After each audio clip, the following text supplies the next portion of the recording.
All right, Cowherd, should the Ravens sign Colin Kaepernick? Is he going to win them games? Let me ask you. He's a backup quarterback. Then I wouldn't sign him. I think he's too newsworthy. Joe Flacco, if I had 3 cups of coffee and sat down with Joe Flacco, I'd fall asleep in 5 minutes. He's the most boring starting quarterback in the league. No personality. Kaepernick's newsworthy as his backup. It's not like I have a star quarterback who takes the headlines. If Dak Prescott's the quarterback, Colin Kaepernick, nobody cares. It's all about Dak. If Brady's the quarterback, Aaron Rodgers. What I worry about here is he going to win games? No. Then I'm bringing on a very newsworthy backup to a starting quarterback who is as vanilla and nonverbal as anybody in the league, and it would worry me. You're making my point. Again, I'll say it and I sound crazy. He's a better fit in Dallas where the brand and the starting quarterback are so much bigger than him. I think he's a better fit there. I don't like the Baltimore move just because of what the city's gone through with the Freddie Gray situation. I think bringing Cap to that situation would just make him even more newsworthy and more conversation about him. The other thing I feel bad for Steve Bisciotti and the Ravens. They've made the mistake of being honest and transparent with the media and their fan base, and they're being punished for it. No good deed goes unpunished.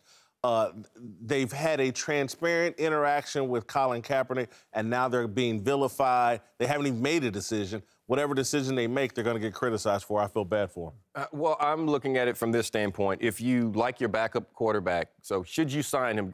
If you don't need him, you shouldn't sign him. If you like your backup quarterback, if you believe Ryan Mallett can do what needs to be done if your quarterback goes down, then there's no need to sign Colin Kaepernick.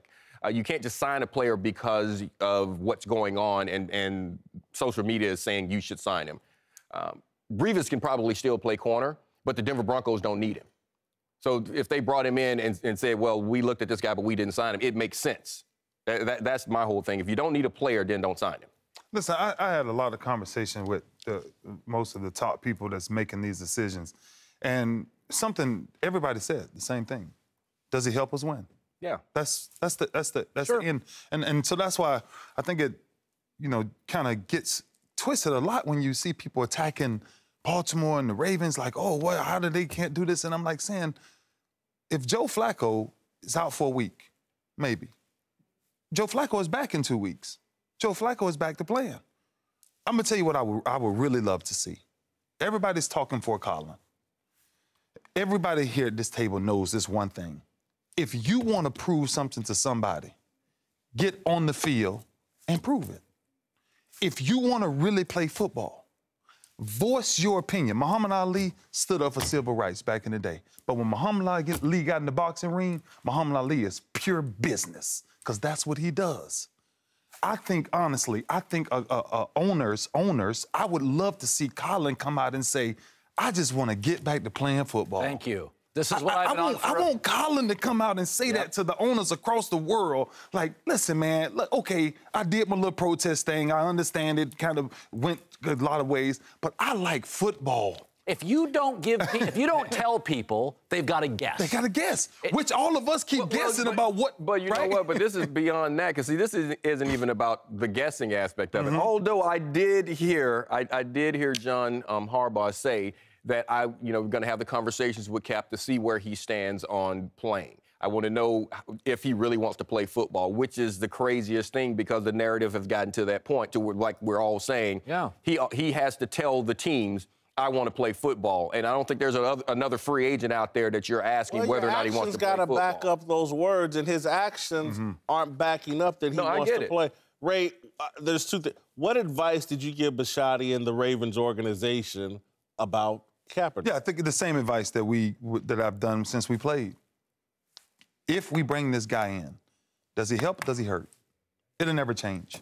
Since 1998, the first time Ozzie Newsome walked up to me and asked me about Rod Woodson, Sam Adams, Michael McQuarrie, do we bring these guys in? How do we change the culture in Baltimore? I said, I need Sam Adams. I need Rod Woodson. I need these guys. And over the years, that same protocol stood. Let's have a conversation. Does this help us? And like I told him, I said, look, you got to tell me, I don't know the seriousness of Joe's injury. So you guys got to inform me on how serious that injury really is. Right. Now, Ray, and can I tell you something? Please. That's been the entire gist of this offseason talking about Cap. That's what I've been saying for all the teams.